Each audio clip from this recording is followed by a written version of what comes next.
బీహార్ ఎన్నికలలో మొత్తం ఫ్యామిలీ పాలిటిక్సే నడిచేలా ఉంది. ఎంపీలు, మాజీ కేంద్ర మంత్రులు, గతంలో చక్రం తిప్పిన లీడర్లు ఇలా ప్రతి ఒక్కరూ తమ బంధుగణంలో ఎవరో ఒకరికి టికెట్లు ఇప్పించుకుని బరిలో నిలిపారు. ఈ తంతుకి ఏ పార్టీ కూడా అతీతం కాదు. అయినా సరే ఈ ప్రధాన పార్టీల్లో ఏ ఒక్క కార్యకర్త ప్రశ్నించరు. దీనికి కారణం తెలిస్తే షాక్ తింటారు. అదేంటో మీరే చూడండి.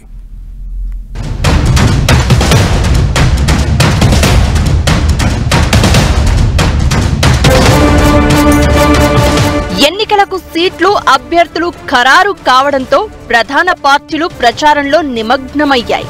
అయితే ఈ అభ్యర్థుల జాబితా చూస్తే ప్రతి పార్టీ ఫ్యామిలీ పాలిటిక్స్ కే పెద్దపీట వేసినట్లు కనిపిస్తోంది. అయితే తమ కొడుకులకో, కూతుళ్లకో, భార్యలకో టికెట్లు ఇప్పించుకుని తమ ఆధిపత్యం తగ్గకుండా ప్రముఖ పొలిటీషియన్లు చక్రం తిప్పుతున్నారు.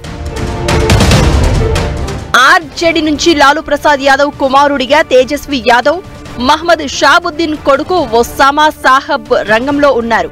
మరో ప్రముఖ పార్టీ చిరాగ్ పాస్వాన్ కూడా తన తండ్రి రామ్ విలాస్ పాస్వాన్ అడుగుల్లో రాజకీయాల్లోకి వచ్చినవారే. ఇక బీజేపీ నుంచి మాజీ మంత్రి శకుని చౌదరి కుమారుడు సామ్రాట్ చౌదరి, రాష్ట్రీయ లోక్ మోర్చా నుంచి ఉపేంద్ర కుష్వాహా భార్య స్నేహలత, హమ్ పార్టీ నుంచి జితిన్ రామ్ మాంఝీ కోడలు దీపా మాంఝీ బరిలో ఉన్నారు. జన్ సూరజ్ నుంచి మోర్వా నియోజకవర్గంలో పోటీ పడుతున్న జాగృతి ఠాకూర్ నేపథ్యం కూడా రాజకీయం ఉన్నది. లెజెండరీ సోషలిస్ట్ లీడర్ కార్పూరి ఠాకూర్ మనవరాలు ఈమె. జేడీయూ నేత ఎంపీ గిరిధర్ ప్రసాద్ యాదవ్ తన కొడుకు చాణక్య ప్రసాద్ రంజన్ ను బెల్హర్ నుంచి బరిలోకి దింపారు. ఎంపీ వీణాదేవి కుమార్తె కోమల్ సింగ్ కూడా జేడీయూ తరపున రంగంలోకి దిగారు. కుటుంబ రాజకీయాలకు దూరమని చెప్పే బీజేపీ కూడా ఈ లిస్ట్ నుంచి తప్పించుకోలేకపోయింది. ఎన్డీఏ పార్టీ భాగస్వాములను డైనాస్టీ పాలిటిక్స్ కి దూరం పెట్టలేకపోయింది.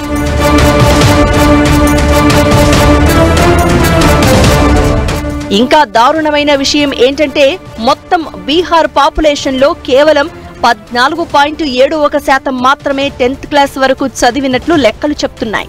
రాజకీయంగా ఇక్కడి జనాలకు పెద్దగా అవగాహన లేకపోవడంతోనే ఇలా టికెట్లను తమ కుటుంబ సభ్యులకే ఇచ్చామంటున్నా ఎవ్వరూ ప్రశ్నించలేకపోతున్నారు. ఎన్నికలలో పోటీ అనే ఊహ కూడా ఇక్కడి క్యాడర్లో రాకపోవడానికి ఈ రాజకీయ నిరక్షరాస్యతే కారణంగా తెలుస్తోంది. అందుకే ఒక్కోసారి సినిమా అన్నట్లు కానీ మరే ఇతరత్ర గ్లామర్ ఉన్న వారికి సీట్లు కట్టబెట్టినా ఎవరూ అడగరంటారు.